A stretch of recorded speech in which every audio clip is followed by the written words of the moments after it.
Bonjour à tous, alors je suis ravi de vous retrouver, toujours via vidéo interposée, mais le cœur y est en tout cas.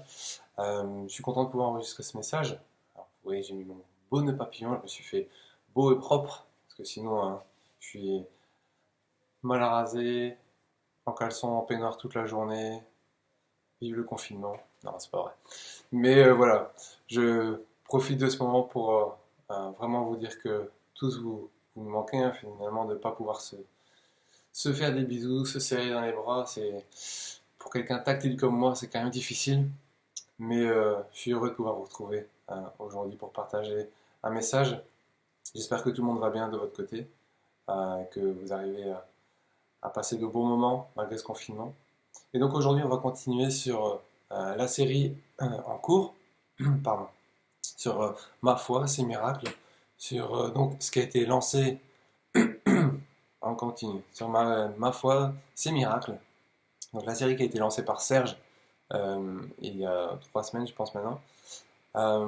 Et donc il partait du verset dans Marc, au chapitre 16, au verset 15, où Jésus vraiment nous appelait à être des croyants, mais des croyants qui euh, actifs, des croyants qui sont envoyés, qui sont acteurs et euh, amènent des choses, des signes visibles et des miracles.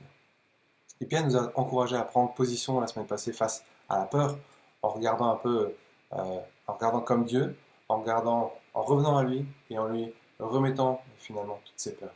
Et tout ça à travers le récit de qui? De Gédéon. Alors Gédéon, hein, comme Pierre le disait, c'est pas spécialement le premier qu'on aurait choisi, mais Dieu, c'est Gédéon qui l'a choisi. Et pour Dieu, Gédéon était un vaillant héros, un vaillant héros. Mais humainement parlant, c'est vrai qu'il n'était pas vraiment. Alors aujourd'hui, justement, on va prendre ce contre-pied de Gédéon, on va prendre quelqu'un qui, aux yeux des hommes, est vu vraiment comme quelqu'un d'important, comme quelqu'un qui a énormément de pouvoir, c'est Naaman. Naaman, c'était qui? C'était un chef de guerre, un chef de l'armée syrienne, c'est quelqu'un de fort, vaillant, qui avait la faveur des grands vraiment, quelqu'un d'important et qui avait déjà un gros palmarès finalement pour lui, qui était vraiment respecté par ses contemporains. Et pourtant Naaman, il a une faiblesse physique qui se voit et qui est assez grave puisque à l'époque c'est quand même quelque chose qui est très très contagieux, c'est la lèpre. Du coup, ben, il est certainement mis à l'écart. Parce que qu'est-ce qui se passe quand quelqu'un avait la lèpre? Ben, c'est expliqué dans Lévitique, c'est que la personne qui présentait des symptômes allait voir le prêtre, et le prêtre décidait si oui ou non, voilà, il y avait une mise à l'écart de 7 jours, et après 7 jours, la personne devait revenir et voir un peu comment ça évoluait, et puis d'autres conséquences suivaient si ça continuait. Et j'ai pas pu faire autrement que de faire le rapprochement avec ce qui se passe aujourd'hui, avec l'épidémie, la pandémie qu'on a aujourd'hui, où ma femme est un peu malade depuis mardi. Alors rien de grave, je vous rassure, mais juste un peu mal de gorge et rhume, qui lui arrive 20 fois par an.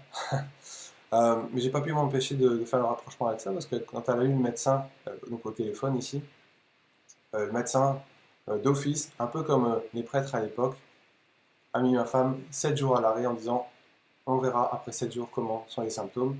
Mais en tout cas, pendant 7 jours, elle ne peut pas sortir, elle reste confinée. Ça m'a vraiment fait penser à peut-être une partie en tout cas de ce que Naaman a pu vivre à cette époque-là. Donc ensemble, on va prendre le récit qui se trouve dans 2 Rois, au chapitre 5. Donc on va commencer par le verset 1, tout de suite, attaquant les choses dès le début. Donc Naaman, l'histoire de Naaman dans 2 Rois, chapitre 5. Naaman, le chef de l'armée du roi de Syrie, jouissait de la faveur et de l'estime de son seigneur. Car c'était par lui que l'Éternel avait donné la victoire aux Syriens. Toutefois, cet homme fort et vaillant était lépreux. Or, les Syriens avaient mené des expéditions, et ils avaient ramené prisonnière une petite fille du pays d'Israël. Celle-ci était au service de la femme de Naaman. Et elle dit à sa maîtresse, « Si seulement mon seigneur pouvait voir le prophète qui se trouve à Samarie, il le guérirait de sa lèpre. » Alors là, tout de suite, ça fait tilt à la femme de Naaman. Elle va très vite s'empresser de faire venir la petite fille auprès de Naaman pour qu'elle lui dise ce qu'elle avait dit précédemment. Et Naaman, ben forcément, ni une ni deux, il s'empresse d'aller voir son roi, d'aller lui expliquer la chose et dire « Je voudrais aller là-bas pour voir ce prophète ». Et le roi va lui faire un courrier. Donc Naaman va prendre ce courrier, il va aller voir le roi d'Israël avec ce courrier et il va lui remettre en lui disant « Voilà, je viens pour me faire guérir ». Et le roi, lui, qu'est-ce qu'il va croire? Il va croire que c'est lui qu'on appelle, c'est lui à qui on demande la guérison. Il va déchirer ses vêtements, il va dire « Mais qu'est-ce que cherche ce roi de Syrie? Il veut me chercher des poux, on dit, comme aujourd'hui. Il me cherche la misère, il veut me piéger, il veut me prendre au piège pour pouvoir m'attaquer derrière. » Et il réagit vraiment de manière tout à fait humaine. Pourtant, c'est le roi d'Israël. Mais il réagit vraiment de manière tout à fait humaine. Ne pense même pas qu'au sein du peuple d'Israël, il y a un Dieu fort et puissant qui va pouvoir agir. Et du coup, ça arrive aux oreilles de Élisée. Et Élisée va faire dire au roi, fais venir cet homme chez moi. Et il verra qu'il y a un grand Dieu en Israël. Et on continue l'histoire au verset 9. Naaman vint avec ses chevaux et son char, et il s'arrêta à la porte de la maison d'Élisée. Élisée lui fit dire par un messager, va te laver 7 fois dans le Jourdain. Ta chair deviendra saine et tu seras pur. Naaman fut indigné et il s'en alla en disant, je me disais, il sortira en personne vers moi. Il fera appel au nom de l'Éternel son Dieu, il fera un mouvement de la main sur l'endroit malade et guérira ma lèpre. Les fleuves de Damas, l'Abana et le Parpar ne valent-ils pas mieux que tous les cours d'eau d'Israël? Ne pourrais-je pas m'y laver pour devenir pur? Il tourna le dos et il partait plein de colère lorsque ses serviteurs s'approchèrent de lui pour lui parler. Ils dirent, mon père, si le prophète t'avait demandé quelque chose de difficile, ne l'aurais-tu pas fait? Tu dois d'autant plus volontiers faire ce qu'il t'a dit. Lave-toi et tu seras pur. Il descendit alors se plonger 7 fois dans le Jourdain conformément à la parole de l'homme de Dieu. Sa chair redevint comme celle d'un jeune enfant, et il fut pur. Et enfin, dernier verset, Naaman retourna vers l'homme de Dieu avec toute sa suite.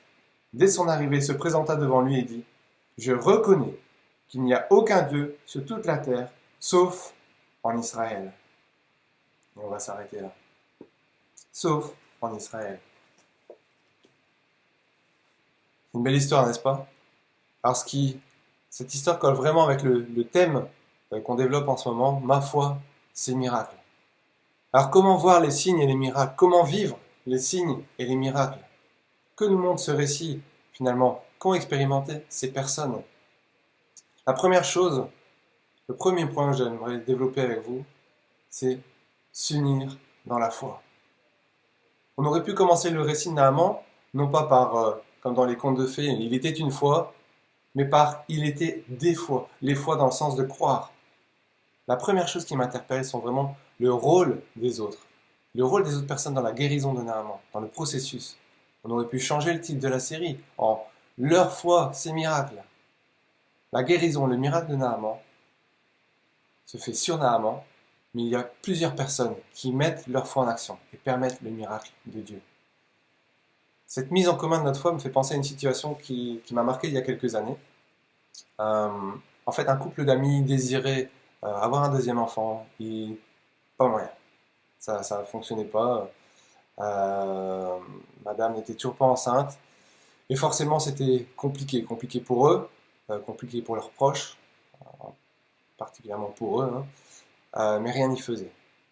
Et un jour, quelqu'un a interpellé un groupe de personnes sur la situation et a eu à cœur qu'ensemble, nous nous unissions pour jeûner, prier, pour intercéder, pour que Dieu vraiment intervienne.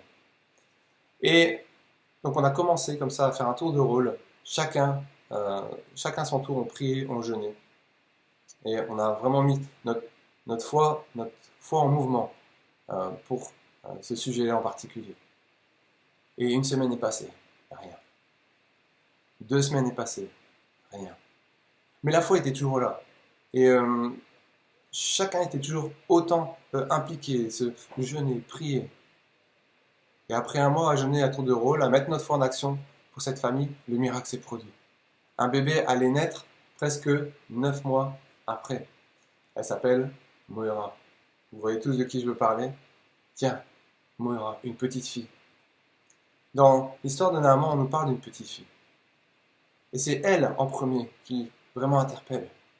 C'est elle en premier qui, vraiment, elle est l'élément déclencheur. Elle est l'élément déclencheur du récit et du miracle.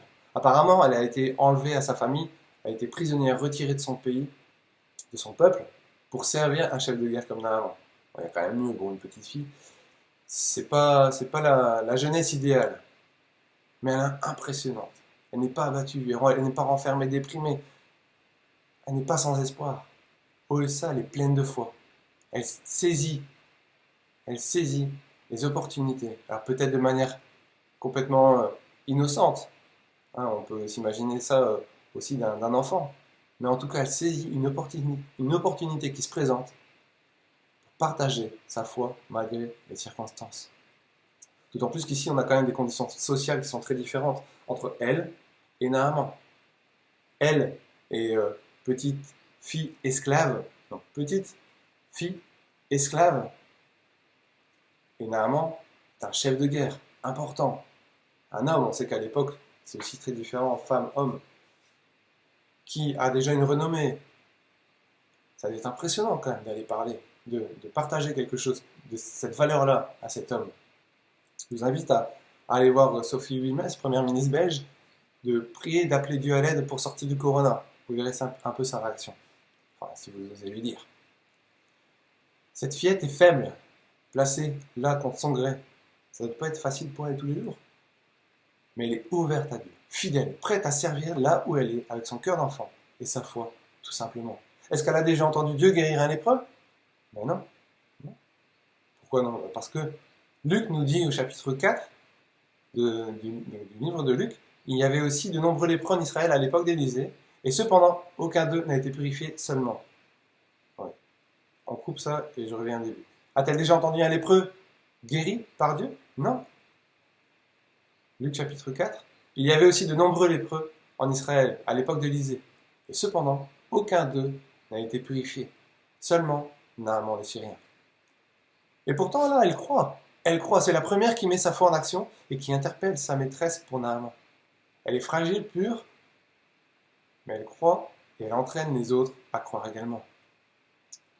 Les deuxièmes, parce qu'il y en a plusieurs, ce sont les serviteurs qui mettent aussi une certaine forme de foi en action. C'est les serviteurs lorsqu'ils vont remettre un peu Naaman à sa place. Quand Naaman va s'énerver face au messager d'Élisée, les serviteurs vont dire « Hé, si le prophète te demande de faire ça, quelque chose de si simple, fais-le. Nous croyons que ce sera pur si tu obéis. » Et puis, qui ne tentent rien à rien finalement, ils se disent aussi. On sent bien que leur foi n'est pas profonde et pure comme celle de la petite fille. Mais en tout cas, ils ont un espoir. Ils ont l'espoir que ce que la petite fille a dit sur Élisée est vrai. Et que ce que Élisée leur transmet à travers le messager est vrai et va permettre à leur maître d'être guéri. L'espoir fait germer cette petite graine de foi en eux et les pousse à insister auprès de leur maître. Troisième, forcément, le personnage principal, Naaman, dès qu'il entend sa petite servante partager ce qu'elle a partagé, il bondit, il y a un espoir. C'est vrai quand il y a quelque chose comme la lèpre dans une famille, pour quelqu'un, il n'y a pas beaucoup d'espoir, c'est compliqué. Naaman devait vraiment se sentir mal. Et là, quelque chose, une lueur. Et tout comme ses serviteurs, la foi de Naaman démarre peut-être comme une toute petite graine, peut-être même juste par utilité, puisqu'il n'y a pas d'autre chose. C'est la seule branche à laquelle il peut se raccrocher. En tout cas, c'est un ultime espoir, quelque chose qui va l'amener plus loin. Et après tout, Jésus a quand même dit que si on avait une toute petite graine de moutarde, la foi comme une toute petite graine, on pouvait dire à un arbre, déracine-toi et va te jeter dans la mer. Alors pourquoi pas? Pourquoi pas? Et je ne vous parle même pas de la foi d'Élisée. Cet homme de Dieu qu'il ne faut plus présenter, qui a fait des choses énormes, énormes, par la foi qu'il avait en Dieu. Et ils arrivent à un moment de leur vie où tous, finalement par la maladie de Naaman, ils ont un espoir, une forme de foi qui les réunit. Et ils sont poussés à croire que la guérison est possible. Et ensemble, avec leur foi, ils vont se mettre en route pour aller à la rencontre finalement du miracle de Dieu. La foi des autres, notre foi, notre action de foi, nos témoignages sont d'importance cruciale. Ils peuvent être, et je le crois vraiment, sont déterminants pour la vie d'un autre, pour quelqu'un de notre entourage, pour les gens qui nous entourent. Et lorsque nous unissons, lorsque nous décidons d'unir nos forces, notre foi dans une bataille, l'impact en devient encore plus grand. L'impact en devient encore plus grand, parce qu'ils sont unis dans leur foi. Deuxième point que je voudrais mettre en avant à travers ce passage, c'est que on va bien au-delà des faiblesses. Il faut passer bien au-delà des faiblesses. Naaman a une faiblesse physique, c'est la lèpre. Ça se sait, ça se voit. Il y a des taches sur le corps, il y a des choses qui sont visibles. Et c'est cette faiblesse physique qui va le faire bouger, le mettre en action. Parce que c'est quelque chose qui est visible et qui du coup le met à l'écart. Et tout ça va le faire réagir. Mais on se rend compte très vite que Naaman, c'est pas quelqu'un de très commode. À travers sa réaction avec le messager d'Élisée, on voit qu'il connaît son statut, hein, et qu'il veut vivre, être vu et servir à la hauteur de son statut. Naaman, c'est quelqu'un qui finalement a une autre faiblesse. Non seulement il est lépreux, ça c'est sa faiblesse physique parce qu'il est malade, mais une faiblesse qui se voit peut-être moins, en tout cas au premier abord, c'est son orgueil. Naaman, c'est un peu orgueil et préjugé, vous voyez. Vraiment, il a hyper confiance en lui, il sait comment les choses vont se passer, et voilà, c'est lui qui sait. Et dans les proverbes, il est dit que l'orgueil d'un homme l'abaisse finalement. On voit un peu dans la situation qu'il a traversée là, la façon dont il s'est laissé emporter, qui n'est jamais pour mettre quelqu'un en valeur finalement. On voit comment il s'est mis en colère, parce qu'Élisée envoie son messager, parce qu'il ne se déplace pas en personne. Et on voit aussi la façon dont il s'attendait à ce que Élisée agisse. Il dit clairement la façon dont il aurait aimé que ça se passe. Il voulait quelque chose d'assez cérémonial finalement, à la hauteur du héros qu'il est. Puisque c'est comme ça qu'il se voit aussi. Mais rien de tout ça. Rien de tout ça. Pendant ces quelques jours, on a déjà passé à la maison. C'était prévu que j'aille faire des courses. Et on avait dit, bon, on va faire des gâteaux avec les enfants. Donc on va acheter ce qu'il faut pour faire des gâteaux. On n'avait plus de farine. Donc il fallait en prendre. Problème, j'ai pas fait partie de ces gens qui ont dévalisé les magasins. Je suis arrivé après. Et donc quand je suis arrivé dans les magasins, plus de farine, plus rien dans les rayons. Il restait juste 2-3 bricoles de choses toutes faites. Enfin, vous savez, les mélanges préfaits, enfin préparés déjà, il n'y a plus qu'à mélanger avec du lait ou quoi. Du coup, je me suis rabattu sur un mélange comme ça, hein, il n'y avait pas trop le choix. Et je suis arrivé à la maison, les enfants, ouais, on peut faire avec toi. Ben, pas de problème, on va faire ensemble. Mais je leur dis, ça va être rapide, hein, c'est pas comme d'habitude. Là, c'est un mélange qui est tout fait. Voilà, on a juste à le mélanger un liquide et terminer. Mais bon, ils n'avaient pas trop capté que ça allait se passer comme ça. Et on commence, et après 3 minutes, terminé. Et là, oh, c'est tout. Et qu'est-ce qu'il y a? Enfin, ils s'attendaient à faire d'autres choses. Ils voulaient au moins casser des œufs. C'est ça leur plaisir, c'est de casser des choses, de touiller, de mélanger, d'en foutre partout. Ça, on essaie d'éviter. Et c'est quoi ce truc? Si rapide, si simple. Quelque part, ils étaient déçus. Et c'est un peu comme ça qu'on réagit. On est souvent sceptique quand quelque chose est trop simple. D'autant plus quand on s'attend à des signes et à des miracles. On s'attend toujours à des choses extraordinaires, à quelque chose qui soit vu, qui soit clinquant. On a des idées préconçues, toutes faites, comment Dieu devrait faire pour qu'on voit, et pour que les autres voient finalement que c'est un miracle. À quoi mène l'orgueil de Naaman? À quoi mène notre orgueil? Ça crée de la frustration, de la colère, de la rancœur.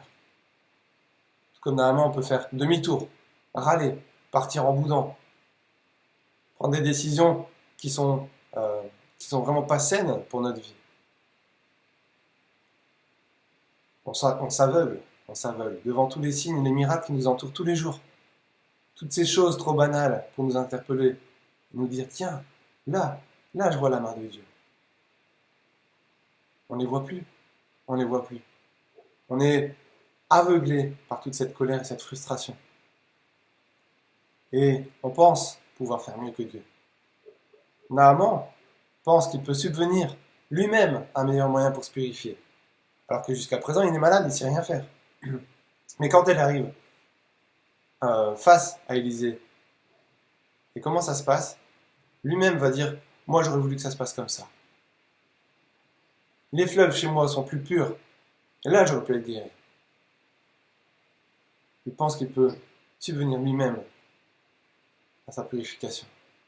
Bref, on oublie que ce ne sont pas nos miracles, mais comme le titre de la série le dit, ce sont ses miracles, les miracles de Dieu.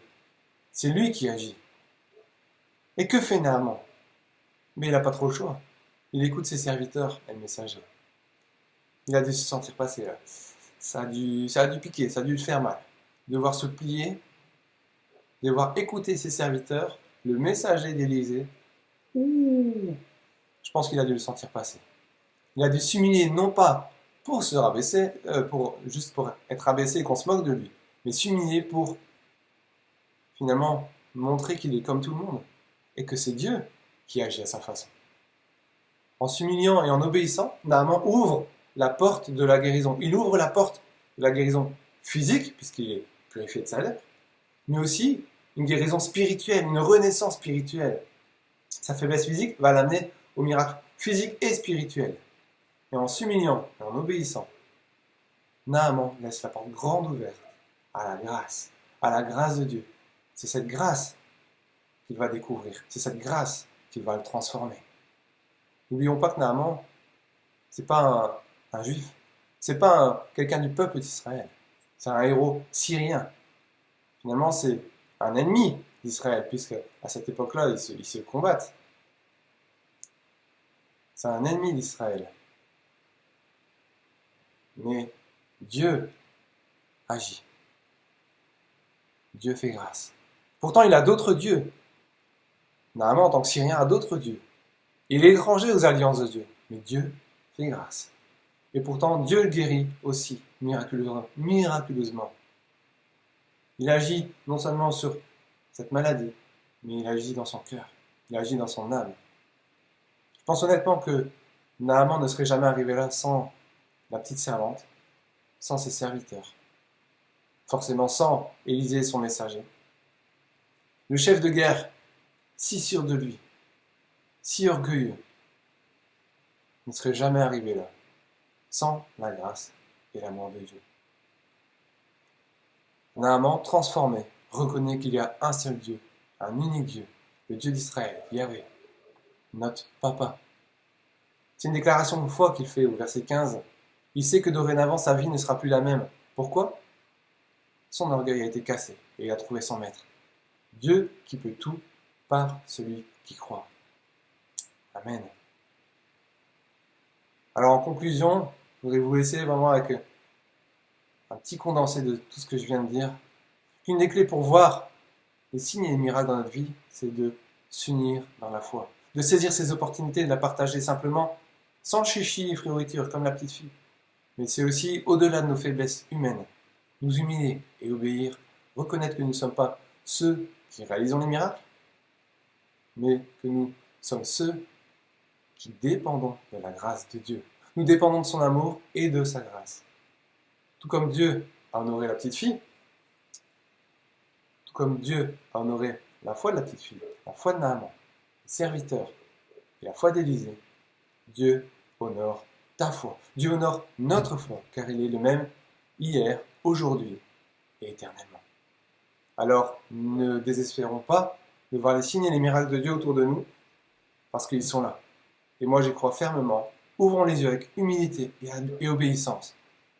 Et admettons, reconnaissons que la main de Dieu est autour de nous. Dans les petites comme dans les grandes choses.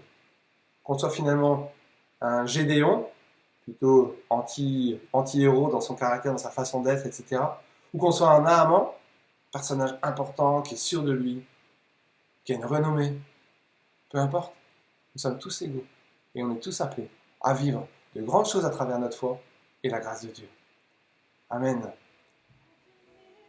Je vais prendre un moment vraiment pour prier pour vous et pour que vraiment, on puisse digérer aussi tous ces messages qui nous sont partagés sur notre foi et sur les miracles de Dieu, qu'on puisse se les approprier, qu'on puisse les vivre vraiment pleinement.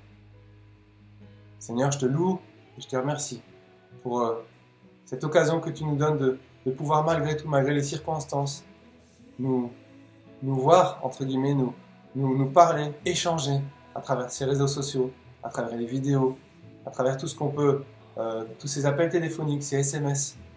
Seigneur, merci pour ces technologies que tu mets à disposition, Seigneur, pour échanger, pour rester ensemble connectés. Seigneur, vraiment que tu puisses encourager chacun d'entre nous. Seigneur, tu fortifies notre foi.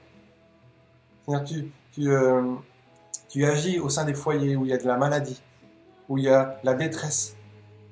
Seigneur, vraiment, tu mets ta main, tu entoures de tes bras d'amour, de tes bras de protection. Seigneur, ces familles qui ont besoin de toi dans la maladie, dans la détresse. Seigneur, nous réclamons, Seigneur, que ta guérison, nous réclamons ta puissance, Seigneur, nous réclamons ton amour, ton onction divine, Seigneur, sur eux. Seigneur, ce ne sont pas de vains mots, ce sont des mots qui sont prononcés avec foi, qui sont entendus, écoutés, répétés avec foi. Seigneur, parce que nous croyons en toi.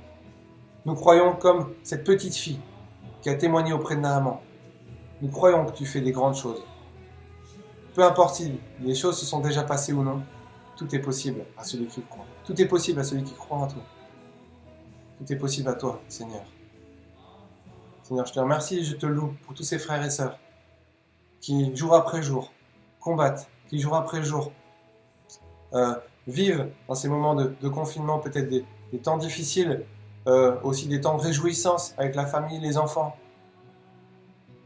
C'est-à-dire que chacun puisse trouver le temps aussi de passer des moments avec toi, dans la prière, dans la lecture de la parole, dans les échanges avec les frères et sœurs. Que chacun puisse aussi davantage creuser cette relation avec toi. Enraciner encore plus profondément notre foi en toi. Sois loué, sois béni. Vraiment que tu puisses bénir chaque personne qui écoutera ce message, les personnes qui peut-être pour X raison n'écouteront pas aussi, mais qui sont là. Que vraiment tu puisses les encourager et les fortifier. Voilà, je vous laisse passer une bonne semaine, soyez bénis et à très vite sur les réseaux sociaux.